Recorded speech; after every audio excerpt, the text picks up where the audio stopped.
पहाड तराई कोही छैन पराई आदरणीय दर्शकबिन आज बुद्ध शान्ति 4 मा किराँत समाज शक्ति श्रमदान अभियानद्वारा यो हाम्रो रोड नाली सरसफाइ अभियानमा सम्पूर्ण उपस्थिति हुनुभएको छ। आज हामी यहाँ यसरी श्रमदान गरिरहेका छौँ। हजुरहरू पनि खुल्ला मनले श्रमदान गर्न आउनुहुन्छ भने आउनुहोस्। हाम्रो बुद्ध शान्ति 4 किराँत समाज शक्ति श्रमदान अभियान हामीले चालु गरिसकेका छौँ। आज हामी 13 हप्ताको अभियान कार्यक्रम गरिरहेका छौँ। हजुरहरू पनि इच्छा छ भने आउनुहोस्, आफ्नो घर अगाडिको रोड नाली सरसफाइ अभियानमा जुटौँ। किनभने बर्खायामको समय भएको कारणले गर्दाखेरि यो रोड नालीमा चाहिँ एकदमै झारपात भएको कारणले गर्दा यहाँ सर्पहरू बस्ने अनि मच्छरहरू धेरै बस्ने भएको कारणले गर्दाखेरि चाहिँ यो हामीले किराँत समाज शक्ति श्रमदान अभियान सरसफाइ अभियान चाहिँ हामीले थालिसकेका छौँ। हजुरहरू प्रत्येकजनाले कोही पनि यो हाम्रो भिडियोलाई मन पराउनुहुन्छ र यो श्रमदानलाई मन पराउनुहुन्छ भने लाइक कमेन्ट सेयर पनि गरिदिनु होला।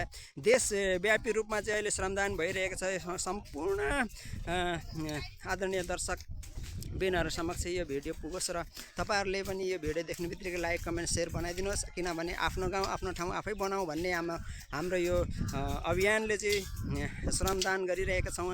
हामीले यो खुल्ला आकाशमा खुल्ला श्रमदान गरिरहेका छौँ। हजुरहरू पनि खुसी हुनुहुन्छ भने, हजुरहरूलाई इच्छा लाग्छ भने आउनुहोस्। बुद्ध शान्ति 4 मा किराँत समाज शक्ति श्रमदान अभियान सुरु भइसकेको छ। आज हामीले 13 हप्ताको यो किराँत समाज शक्ति श्रमदान अभियानले नाली सरसफाइ गरिरहेका छौँ। तपाईहरु पनि प्रत्यक्ष जोडिन चाहनुहुन्छ भने मलाई इनबक्समा सम्पर्क गर्न सक्नुहुनेछ। हामीले यसरी यो रोड लाइनमा भएको नालीमा चाहिँ रुखहरू, बोट बिरुवा, बाँसहरू धेरै भएको कारणले गर्दा चाहिँ हामीले यो रोडहरू ब्लक भएको कारणले गर्दा चाहिँ पुरै हामीले यो सरसफाइ गरिरहेका छौँ। तपाईहरुले प्रत्यक्ष देखिराख्नु भएको छ र फेरि पनि प्रत्येक शनिबार हामी आउने नै छौँ। तपाईहरुलाई हामी यस्तो भिडियोहरू श्रमदान गरेको भिडियोहरू श्रमदाताहरूलाई म तपाईहरु समक्ष ल्याउने नै छु।